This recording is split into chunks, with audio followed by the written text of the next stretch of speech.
में फिर वही बात है, एक लोटा जल सारी समस्या का हल।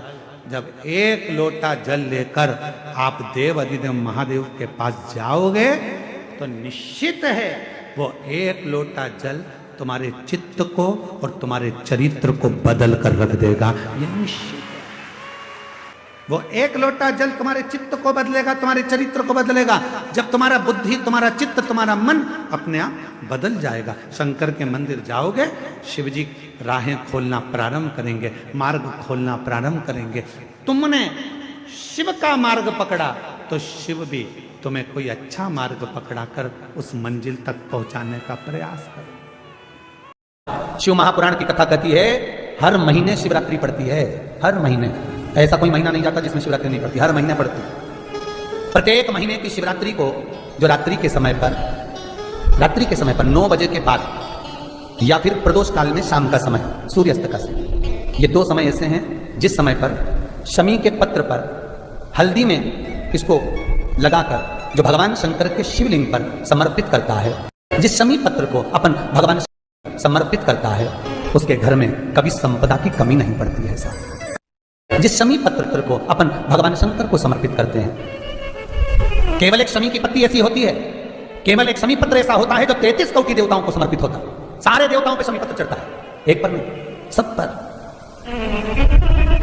शमी पत्र। जो माता उमा और महेश्वर के मिलन से, माता उमा और महेश्वर के नेत्र दृष्टि के मिलन से जो शमी का पौधा उत्पन्न हुआ है, अगर आज ना कर पाओ तो किसी भी शिवरात्रि पर मान लो तुम किसी कार्य के लिए जा रहे हो और वो कार्य नहीं हो रहा और तुम्हें चाहिए कि ये कार्य होना चाहिए, मुझे इसमें सफलता चाहिए, और उसमें आप लगे हो बहुत सालों से पीछे, 4 साल 6 साल 5 साल 3 साल पीछे लगे रहो, उसमें क्या किसी भी शिवरात्रि पर आशुतोष भगवान का स्मरण कर कर जो मध्य वाली पत्ती होती है इस पे चंदन, लाल वाला चंदन लगाकर एक श्वेत पुष्प, सफेद पुष्प कोई सा भी ले सकते, आप उसको रख कर आशुतोष भगवान का स्मरण कर कर, केवल आशुतोष भगवान का स्मरण कर कर, नंदी का जो पांव होता है, नंदी का जो एक पांव उठा हुआ होता है उसी, क्योंकि नंदी को नंदी मत समझना, नंदीश्वर का मतलब ही शंकर है और शंकर का मतलब ही नंदीश्वर है। इन दोनों में कोई भेद नहीं है, दोनों में कोई भेद नहीं है, दोनों एक ही मानना है। नंदी का जो पांव ऊंचा होता है, आशुतोष भगवान का नाम लेकर नंदी के पैर की ओर, ये बेलपत्री का जो डंडी वाला भाग है वो इस भाग को फूल के साथ अपने को रख देना। किसी भी शिवरात्रि, आज चाहो तो आज कर लो, बाद में चाहो तो बाद में, किसी भी शिवरात्रि, और केवल आशुतोष भगवान का नाम लेकर आप जब दिल से उससे प्रार्थना कर कर आएंगे, दिल से जब आप उससे बोल कर आएंगे, दिल से उससे जब आप कह कर आएंगे, बाबा 2 या 3 शिवरात्रि में श्रवण जरूर करेगा, आपको सफलता जरूर। शिव तत्व के पर विश्वास के अनुकूल, हमने पहले भी कथा में कहा कि खूब अच्छी पढ़ाई करो, खूब अच्छी मेहनत करो, जितना पढ़ सकते हो उतना पढ़ो, जितनी मेहनत कर सकते हो उतनी मेहनत करो, अपनी मेहनत पूरी करना, कर्म पूरा करना, और कर्म के साथ में शंकर जी पर विश्वास भी पूरा करना। जब हम कर्म के साथ में विश्वास को लेकर चलते हैं, भरोसे को दड़ी बनाकर चलते हैं, तो ये निश्चित है कि हमारी मेहनत, हमारी लगन, हमारा कर्म सफल जरूर होता है। फिर हम पीछे नहीं आते। तुम्हारी जितनी कैपेसिटी है शरीर की उससे ज्यादा पढ़िए और साथ में शंकर जी पर भरोसा करिए, विश्वास करिए। फिर वो एक बेलपत्री पर लगाया गया शहद, उस पर भरोसा भी करिए। 12 महीने शिवरात्रि आती है, प्रदोष को ही शिवरात्रि का भाव है, 12 महीने आते हैं। अगर व्यापार ना चले, दुख तकलीफ ज्यादा हो, कष्ट ज्यादा हो, बहुत टेंशन जिंदगी में चल रहा हो, अगर बीमारी ने भी घेर रखा हो और बहुत जिंदगी में दुख चल रहा हो, कहीं मत जाना। प्रत्येक महीने प्रदोष आती है, हर महीने शिवरात्रि प्रदोष आती है। एक शमी पत्र, 5 बेलपत्र तांबे के लोटे में जल में डाल लीजिए, 7 दाने अक्षत के, आखे अक्षत के डाल लीजिए। प्रदोष काल में भगवान शंकर के मंदिर जाकर पांव में चप्पल पहनकर ना जाइए, घर में घी का दिया लगाकर कलश लेकर शिव के मंदिर में चले जाइए और शंकर जी के मंदिर में वो ऐसा कैसा ही पानी पूरा उंडेल कर डालकर शिवलिंग पर आ जाइए। केदारनाथ जाओ, सोमनाथ जाओ, चाहे काशी जाओ, चाहे वैद्यनाथ जाओ, चाहे तुम्हारी मर्जी पड़े कुबेरेश्वर धाम जाओ, पर निवेदन है उसके पहले अपने घर के पास में जो शंकर का मंदिर है वहां जाना प्रारंभ करो। जिस दिन तुम वैद्यनाथ, केदारनाथ, कुबेरेश्वर जाओगे उस दिन भोले बाबा तुम्हारे स्वागत में राहें बिछाकर, नयन बिछाकर खड़े रहे।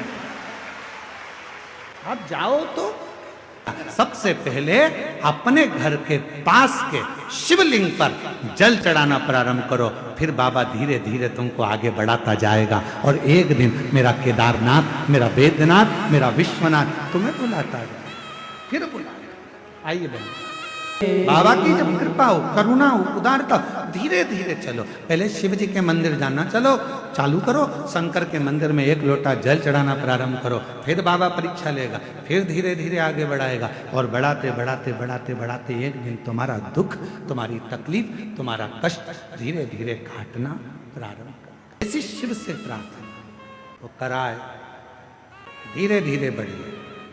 भजन करते करते, भगवान का मंत्र जाप करते करते, नाम जाप करते हुए, स्मरण करते हुए आगे बढ़ो, सीधे नहीं।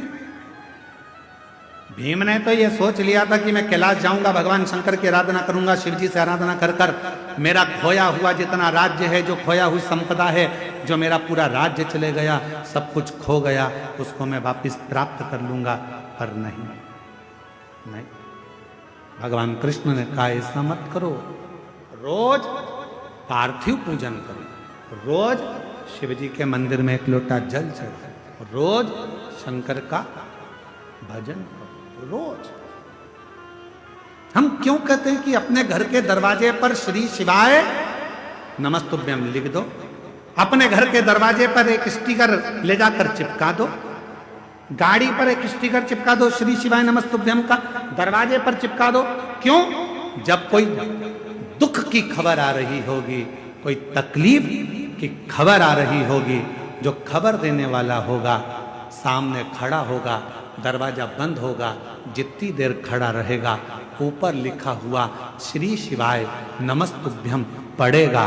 जब आप दरवाजा खोलोगे तो वो दुख की खबर भी अच्छी खबर में बदल जाएगी और आपके जीवन में खुशी। जब आप भजन करें, स्मरण करें, मंत्र जाप करें, नाम जाप करें, नाम कीर्तन करें, जब आप श्री शिवाय नमस्तुभ्यम मुख से बोलें तो ये विचार करें कि हमें धीरे धीरे बढ़ना है।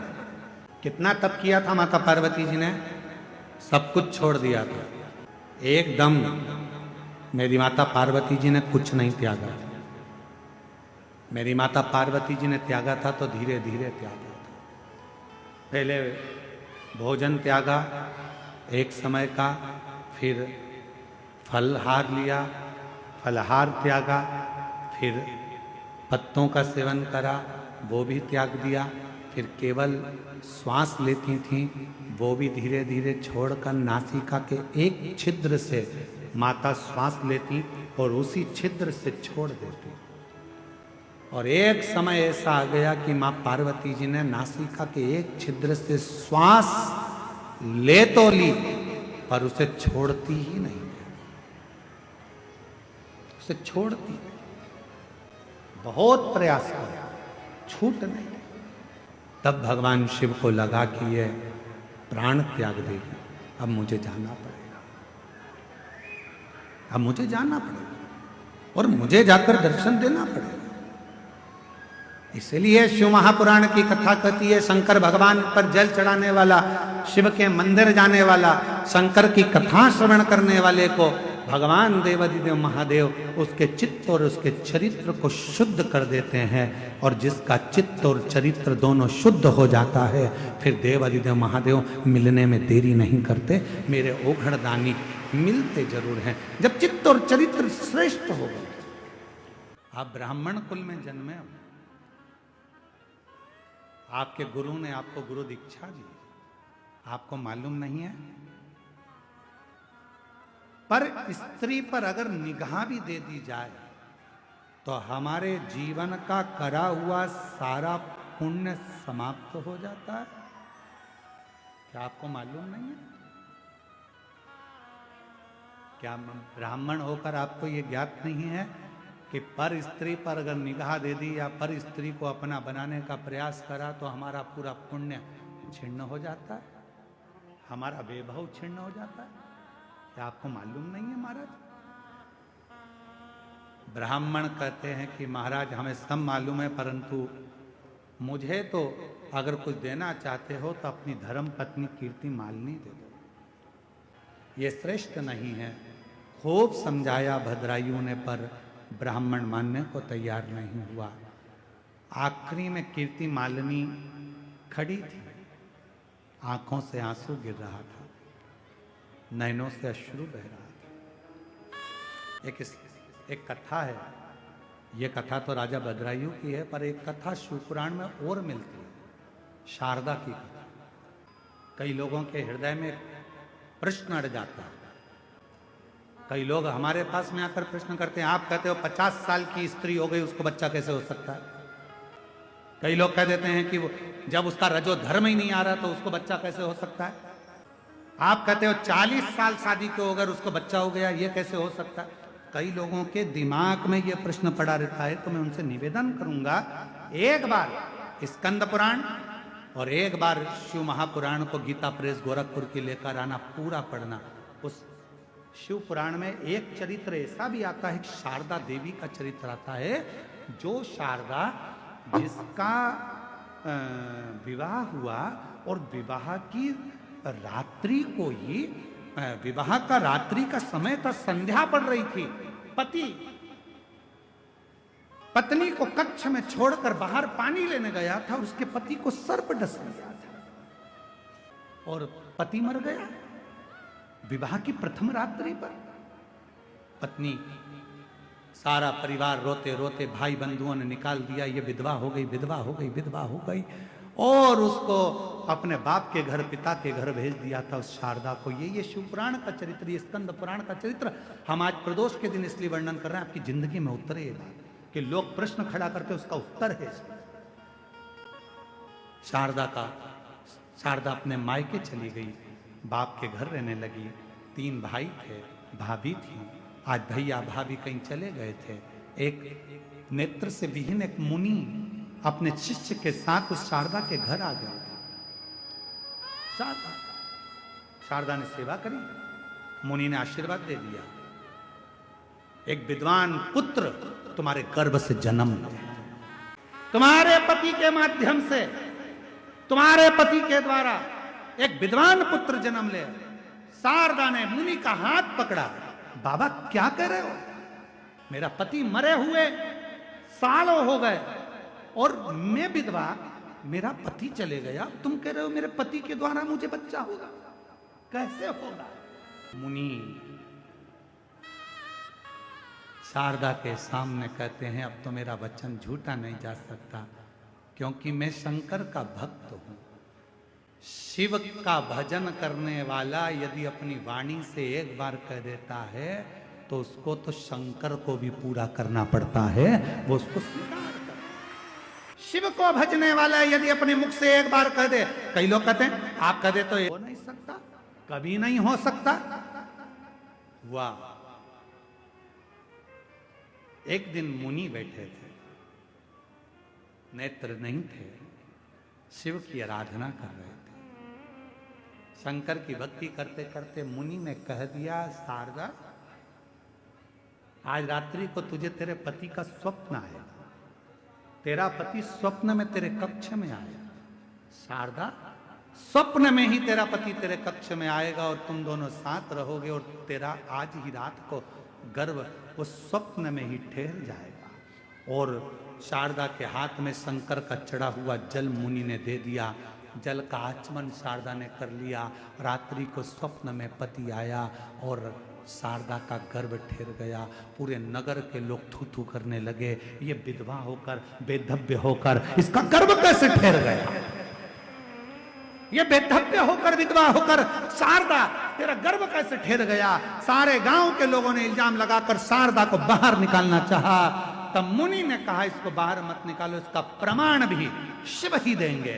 चलो शंकर के मंदिर में। शंकर की एक बेलपत्र को मुनि ने उठाया, बेलपत्र की डंडी को पकड़कर कहा, बाबा आपको आना पड़ेगा, शारदा के लिए प्रमाण देना पड़ेगा।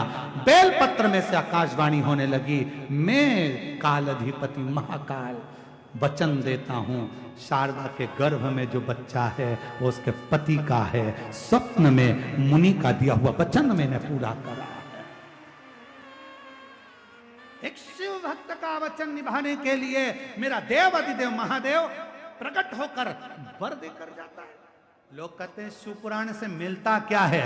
शंकर जी की कथा में वो सियोर वाला महाराज आता है, कथा कहता है और लोग उसकी बात मान लेते हैं, लोगों की नौकरी लग जाती है, लोगों के कैंसर मिट जाते हैं, लोगों का दुख मिट जाता है। आखिर वो सियोर वाला महाराज कथा कहता है तो उसकी कथा में ऐसा क्या है? कुछ नहीं है सियोर वाले महाराज की कथा में, क्योंकि सियोर वाला महाराज शिव पुराण बाँचता ही नहीं है। कथा तो महादेव खुद आकर बाँचते हैं और उनकी वाणी बोलती, उनकी वाणी बोलती है, क्या मन नहीं बोलती। ये स्कंद पुराण का शारदा का चरित्र कभी पढ़िएगा जरूर, और अगर कल मौका लगेगा तो अपन स्कंद पुराण यहाँ लेकर आएंगे और उस माँ शारदा का, उस शारदा के चरित्र को लाइन से हम उसको आपको दिखाएंगे और आप उसको पूरी आस्था चैनल उसको पढ़े। पक्का? अरे बोलो तो जम के, पक्का?